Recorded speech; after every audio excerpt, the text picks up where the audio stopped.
Jasmine பாப்பாவோட குழந்தை. நாங்கள் தான் இப்படி ஆகிட்டோம். என் குழந்தைங்க படிக்கணும், நிஜமாலே எனக்கு படித்து ஒரு முன்னேறணும், எதுனா டாக்டர் ஆகணும் எனக்கு ஆசை, ஒரு கலெக்டர் ஆகணும் ஆசை, ஒரு போலீஸ் ஆகணும்னு சொல்லி ஆசை. என்ன நினைக்கிறோவோ அதே மனசில் எங்களுக்கு நல்லபடி. நம்ம தான் இப்படி ஆகிட்டோம், குழந்தைங்க கூட நம்ம இப்படி ஆகக்கூடாது.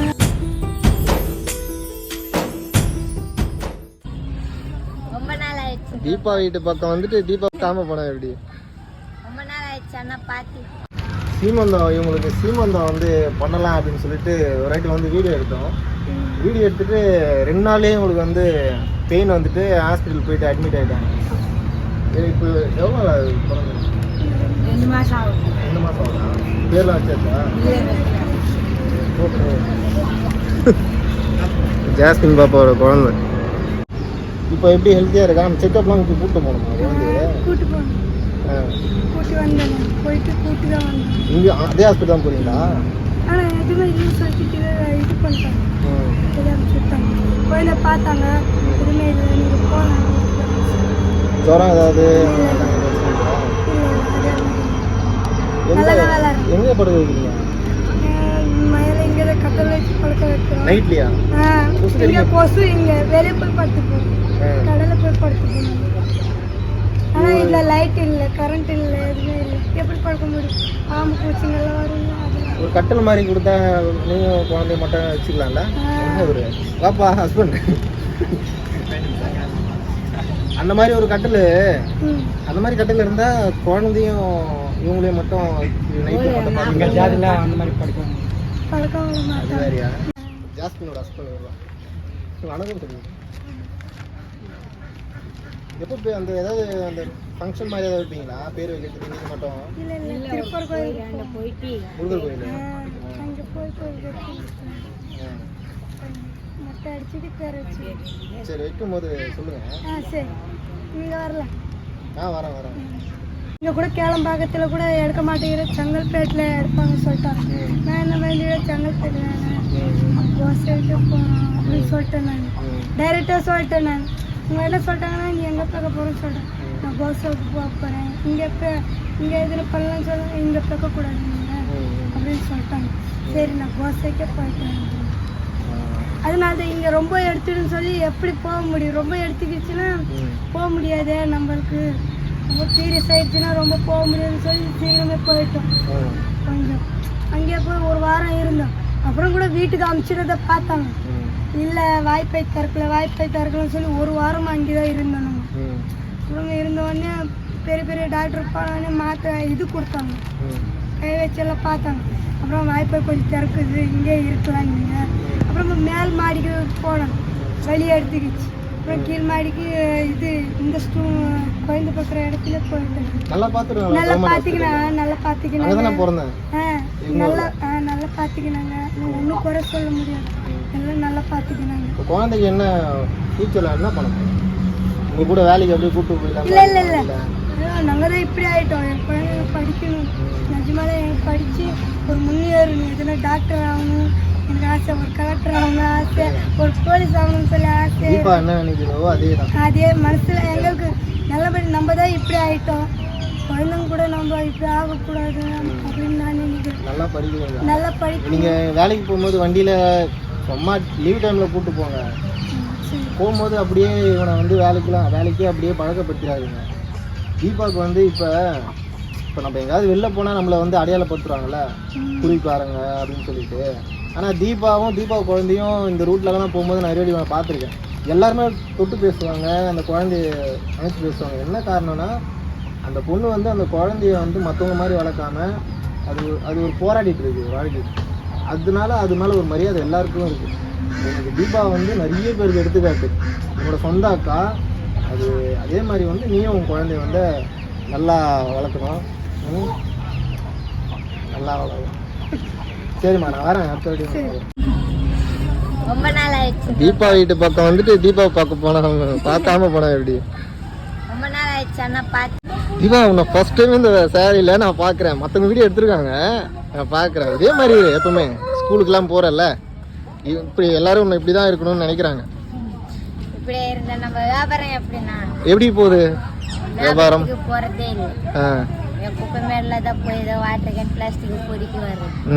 வண்டி தான் அப்படியே நிற்கிது, ஒன்றும் சரியாக மாட்டேன். ஓ, குடும்ப பிரச்சனைகள்லாம் எப்படி இருக்கு? அது மறந்துச்சு. அது மறந்தாச்சா? எவ்வளோ ஒரு சிரிப்பு. ஆனால் வேற லெவல். உன்ன மாதிரியான ஒரு மனதைரியம், சில விஷயங்கள சோகத்தை தாங்கிக்கிட்டு இப்படிதான் நடந்துருச்சு, வேற என்ன பண்றது, நம்ம அடுத்ததை பார்ப்போன்ற ஒரு எண்ணம் இருக்குல்ல, அது எல்லாருக்குமே வராது. இதுக்கு என்ன பண்ண முடியும்? மறந்து குச்சி செத்து போயிடலாமா? அவன் என்ன சூரியன், அவன சந்திரனா, அவன சிவனுக்கு பாதியா? அது நம்மளுக்கு அவனுக்கே இவ்வளவு இலக்கரம் இருக்கும் போது நம்ம கொட்டச்சிக்கு இலக்கரம் இருக்காதா சொல்? நம்ம அவனே தூங்கி இப்படி ஓடி போற அன்னைக்கு அவனுக்கு இவ்வளவு இழக்கிறனா, நம்ம 10 மாசம் சுமத்தவங்களுக்கு நம்மளுக்கு எவ்வளவு இருக்கும்? அவளும் ஒரு தாய் வயிற்றுல தானே பிறந்தா, தெரியும் அவன் அனுபவிப்பான் ஒரு காலத்துல. நம்ம சொல்லி என்ன பிரயோஜனம்? நான் ஒண்ணுன்னு சொல்ல மாட்டேன், நான் இப்படிதான் ஜாலியா இருப்பேன், சிரிச்சுக்கினே இருப்பேன், அவ்வளவுதான்.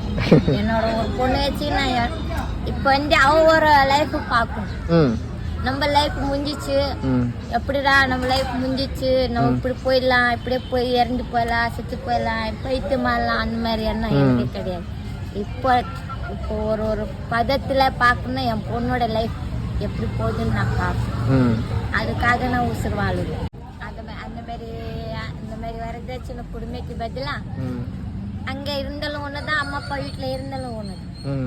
அங்கேருந்து தாவி அங்கே போய் நம்ம தின்னலாம், நிம்மதியா இருக்கும். ஆனா சுத்தி இருக்கிறவங்க வாழை வெட்டியா வந்துட்டாங்க. வாழை வெட்டி இருந்தா என்ன ஆயிடு போகுது? வாழை வெட்டி 4-5 பேருக்கு எட்டியா பாக்குறாங்க, வாழை வெட்டி இல்ல சொல்லு. இல்ல நம்மளுக்கு ஆசை இருந்தா இன்னொரு கல்யாணம் பண்ணிக்கலாம், ஆசை இல்லைன்னா இருக்கலாம். அப்படி அவன் பண்ண வேலைக்கு இன்னும் குடும்பம் பண்ணி அது ஒரு நேரத்துல அந்த வரதட்சணை கேட்டு பார்த்து சூசைட் பண்றது, அடிக்கிறது, சாவடிக்கிறது, அது அங்க அனுபவிக்கிறது பதில் அப்பா அம்மா வீட்டுல இருந்து அனுபவிச்சு போயிருக்கு.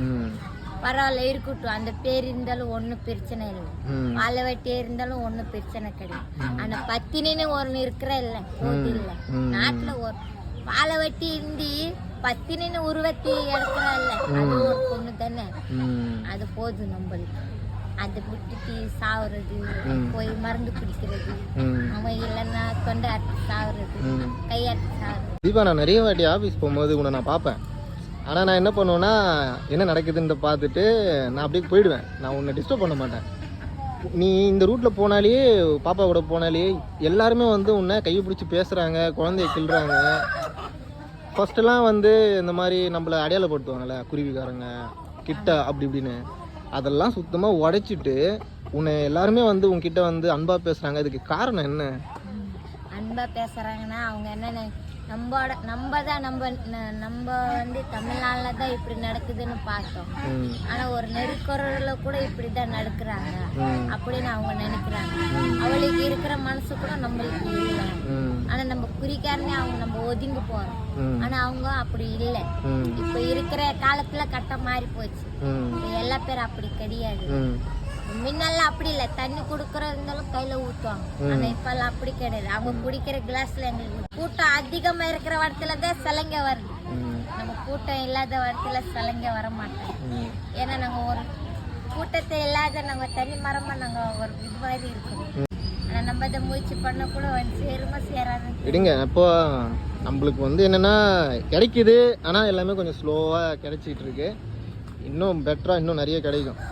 குழந்தை மூலியமா உங்களுக்கு இன்னும் நிறைய புகழ் பேர் எல்லாமே வந்து சேரும். அது ஒரு நல்லா படிச்சு நல்ல முன்னுக்கு வந்தால போதும் ஐயா, அதே போதும். ஒரு 12வது 10வது வரைக்கும் படிச்சிச்சுன்னா கூட பரவாயில்ல. ஏன்னா காலேஜ் அது இதுன்னு சொன்னதை பயமா இருக்கு. அதெல்லாம் பார்த்துக்கலாம் தீபா. உனக்கு இன்னும் கூட ஹெல்ப் ஏதோ ஒரு வகையில வந்துட்டு இருக்கு தானே? ஆனா அவங்க வந்து சொல்றாங்க அதெல்லாம் நீங்க பயப்படாதீங்க, நாங்களும் பாக்குறோம். அதெல்லாம் நம்மளுக்கு நம்ம நாளைக்கு என்ன நடக்க போகுதுன்னு நம்ம இன்னைக்கு யோசிக்க வேண்டாம். நீ உன் வேலையை ஒழுங்கா கரெக்டா பார்த்துட்டே இரு, எல்லாமே தானா நடக்கும்.